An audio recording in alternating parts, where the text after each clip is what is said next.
मैं आपके मुद्दों को मान रही हूँ, मैं मुद्दे मान रही हूँ कि महंगाई बेरोजगारी मुद्दा है, मैं जनता के बीच गई हूँ, लोग भी इस मुद्दे को उठा रहे हैं, हमने दिखाया मेरे पब्लिक पर उन चीजों को। लेकिन क्या गौमांस, गौ तस्करी, किसी की भावना, किसी की आस्था को ठेस पहुंचाना, क्या कोई गारंटी ले रखी है कांग्रेस पार्टी ने क्या इसकी? देखिए, कांग्रेस ने कहीं पर भी ऐसी बात नहीं कही और ना मुसलमान अब मैं आपको पढ़ के बताऊंगा, ये झूठी प्रोपेगेंडा है। मैं पढ़ के बताती हूं, मैं पढ़ के बताती हूं क्या क्या है इसमें। रुक जाइए ना, दिखाइए सबूत। मैं पूछ कह रहा हूं उनसे, मैं चैलेंज कर रहा हूं। रुक जाइए, एक एक करके बोलिए, एक एक करके बोलिए। जो मीट सप्लायर उनसे इन्होंने चंदा लिया है। अरे जो मीट विदेशों में भेजते हैं अलकबीर कंपनी से चंदा लेते हैं, ये चंदा लेते हैं जो मीट का एक्सपोर्ट करते हैं। अरे रुक जाइए ना, दोनों लोग ऐसे बोलेंगे क्या समझोगे फिर मैं? रुक जाइए। मनोज यादव, उनकी पार्टी चंदा लेती है। रुक जाएंगे, रुकेंगे, अरे चुप रहेंगे, पूरे देश में मीट बंद कर रुक जाइए। हिम्मत है तो तुम्हारे में कर दीजिए, बात खत्म हो जाएगी। यहाँ बैठकर सूर्य जी को बोलने दीजिए ना, बेरोजगारी पर बात करिए ना आप। मैं आपको ऑडियो म्यूट करा दूं, सबको ऑडियो म्यूट हो जाएगा फिर। सूर्य जी धन्यवाद। देखिए, अभी यहाँ बैठकर जिस प्रकार की बातें वो कह रहे हैं, वो कह रहे हैं कि देखिए, मैं वीडियो दिखा रहे थे वो। मैं पूछना चाहता हूं आपसे पांडे जी कि लिखित की सत्यापन ज्यादा होता है या मौखिक का? आपने एक अपना न्याय पत्र छापा, उस न्याय पत्र के अंदर कई बिंदुओं में आपने सीधा सीधा देश के अल्पसंख्यक, उसमें भी मुसलमान को अपीजमेंट करने के लिए पूरा इंश्योरिटी दे दी। और एक महत्वपूर्ण बात, यहां बैठकर हमारे रंगरेज भाई चिल्ला रहे हैं कि बताइए कहां पर मुसलमान ने गोकशी की। तो मैं इनको बता देना चाहता हूं कि लगातार कितने मामले पुलिस रजिस्टर्ड करती है, चाहे वो हरियाणा हो जाए, पंजाब हो जाए, राजस्थान हो जाए, उत्तर प्रदेश हो जाए, जहां पर जो है गोकशी के खिलाफ कार्रवाई होती है, लव जिहाद के खिलाफ कार्रवाई होती है। आपको पता है अंग्रेज भाई, मैं आपके बीच में नहीं बोला, तो भद्रता कीजिए, मैंने किसी के बीच में नहीं बोला। और एक बात मैं अनामिका जी आपके माध्यम से पूछना चाहता हूं कांग्रेस से और मेरे मुस्लिम भाइयों से। मैं भी ओबीसी हूं, आखिर किसने आपको अधिकार दिया? देश के संविधान में जब धर्म के आधार पर कोई आरक्षण देने का कोई प्रावधान नहीं है, तो मुझ ओबीसी को जब संविधान ने अधिकार दिया तो आप मेरे अधिकार को क्यों खा रहे हैं? मेरे आने वाले बच्चों के भविष्य के ऊपर, उनके भविष्य के स्वर्णिम भविष्य पर डाका क्यों डाल रहे हैं? पहली चीज। दूसरी चीज, यहां मुझे बताएं आप कि संविधान के कौन से प्रावधान में धर्म के आधार पर आपको आरक्षण की छूट मिलती है?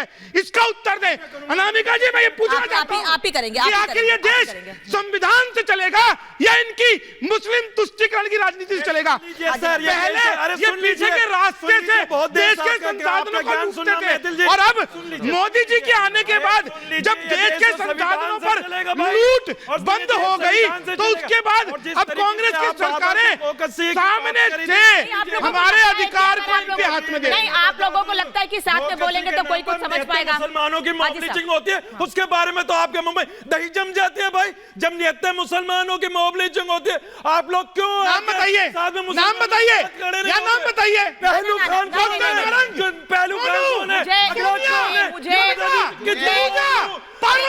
अरे ऐसे चीखेंगे तो नहीं समझ आएगा। अगर हाजिर नाजिम अगर आपको आईना दिखाएगा ना, तो आपका चेहरा बिल्कुल सबका सामने दिख जाएगा। हाजी नाजिम, अगर आप सबके साथ सबके विकास की बात करते हैं, आप भी कह रहे हैं कि हम भी सबके साथ सबके विकास की बात कर रहे हैं, सामाजिक न्याय की बात करते हैं, तो आपको हर धर्म हर जाति को साथ लेकर चलना पड़ेगा। फिर ये सवाल पूछेंगे कि पाल घर में साधुओं की हत्या होती है तो आप क्यों नहीं आगे आते हैं? क्यों नहीं संतों पर हमले होते हैं तो आप क्यों नहीं आगे आते हैं? अनामिका जी, बिल्कुल मैं देखिए आपके सवाल का जवाब देता हूं। आपने कहा, सुन लीजिए मैथिल भाई, अभी कहा कि सबका साथ सबका विकास सबका विश्वास। वहीं मुल्क के वजीर आजम क्या कहते हैं? हिंदू भाइयों तुम्हारी प्रॉपर्टी मुसलमानों में बांट दी जाएगी 6 बच्चों वालों को।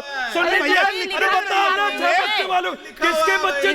का जिक्र भी तो आप ही ने किया है ना। यानी कि भारत का मुसलमान भारतीय नागरिक नहीं है क्या? उसका अधिकार नहीं है देश के अंदर? किस तरीके की बात कर रहे हैं? मुझे बताइए भाई, सुन लीजिए, सुन लीजिए, हम हाजी नाजिम, हाजी नाजिम, मुझे ये बताइए, हमारे गले मुझे ये बताइए सर, मुझे सवाल बता रही हूँ, रुकिए हाजी नाजिम, सुनिए मेरी बात सुनिए। फिर इस बात का जिक्र करने की जरूरत क्यों आ पड़ी कि हम प्रॉपर्टी का सर्वे कराएंगे, और उसके तुरंत बाद कांग्रेस पार्टी के एक नेता कांग्रेस में विरासत पर टैक्स की बात कर देते हैं? तुरंत बात ऐसी जरूरत क्यों आन पड़ती है? अनामिका जी सुन लीजिए, आपका सवाल बिल्कुल सही है, मैं आपका जवाब देता हूं। ये बता दीजिए भारत के अंदर सबसे ज्यादा बच्चे किसके, अगर नाम गिनो जिन्होंने कहा है, अरे सुन लीजिए, पैदा करता है वही 6-7 बहन भाइयों के हाथ में ईंट पत्थर, सुन लीजिए, जो लोग मुसलमानों को टारगेट कर रहे हैं आपको वो दिखाई नहीं दे रहा है। और ये बता दीजिए, सुन लीजिए, तो बार-बार एक बात जो कह रहे हैं कि भारत के संसाधनों पर मुसलमान का अधिकार है, ये बता दीजिए 10 साल से मोदी सरकार क्या कर रही है? अरे छीन के दे दो ना हिंदू भाइयों को, क्यों नहीं देते? लेकिन आप सिर्फ और सिर्फ मुसलमान के नाम पर जो एक प्रोपगेंडा चला रखा है, एक राजनीति कर रखी है, मुसलमानों का तुष्टीकरण करना बंद कर दीजिए। अरे देश का सुन लीजिए, देश मुसलमानों का है, आपका उतना हाजी नाजिम रुके। राहुल गांधी तो ये भी बात कह रहे हैं कि भारतीय जनता पार्टी के नेता युवाओं का ध्यान भटकाना चाहते हैं, मोबाइल दे दिया है, सोशल मीडिया पर इतना बिजी रहे कि जो मेन मुद्दे हैं उस पर फोकस ना कर पाए आज का युवा। देखिए मेन मुद्दों की बात कर रहे हैं, ये बताइए कि भारत के युवाओं को कौन भड़काने का काम कर रहा है? देश के अंदर हिंदू मुसलमान कौन करने का काम कर रहा है? मैं इनसे अपने साथी से पूछना चाहता हूं, ये बताइए जरा, मुझे इतना बता दीजिए कि आप अपने घोषणा पत्र में ये घोषणाएं क्यों करते हैं? ऐसे मत बोलिए, राहुल गांधी के गुरुदेव है, इनहेरिटेंस टैक्स लाने की बात कौन करते हैं? संपत्ति के बंटवारे की कौन बात कर रहा है? भारतीय जनता पार्टी का कोई कार्यकर्ता बात कर रहा है? कोई नेता बात कर रहा है क्या? आप ही के नेता बात कर रहे हैं, आप ही के नेता मैनिफेस्टो में डालते हैं। और अनामिका जी, वक्फ बोर्ड को ये कहते हैं हमारे लिए क्या किया है? वक्फ बोर्ड को सबसे ज्यादा संपत्ति इस देश के अंदर किसी के पास है, अगर भारत सरकार किसी में मंत्रालय से सबसे ज्यादा अगर किसी के पास संपत्ति आती है तो उसका नाम वक्फ बोर्ड की बात करते हैं। तो मुझे जरा बताइए, वक्फ बोर्ड के पास में इतनी संपत्ति कैसे आ गई? इन्होंने संपत्ति बांट दिया है,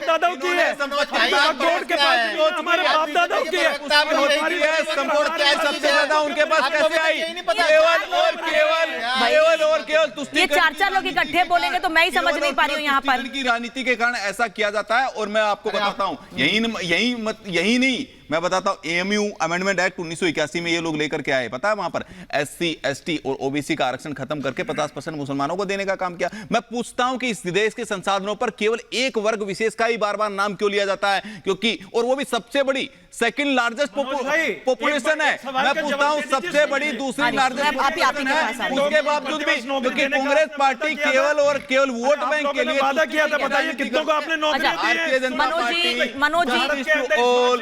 पार्टी ऑफ नन की पॉलिटिक्स करती है, सबका साथ सबके विकास की बात करती है। और भारतीय जनता पार्टी जब एलपीजी सिलेंडर बांटती है तो किसी के साथ भेदभाव नहीं करती है।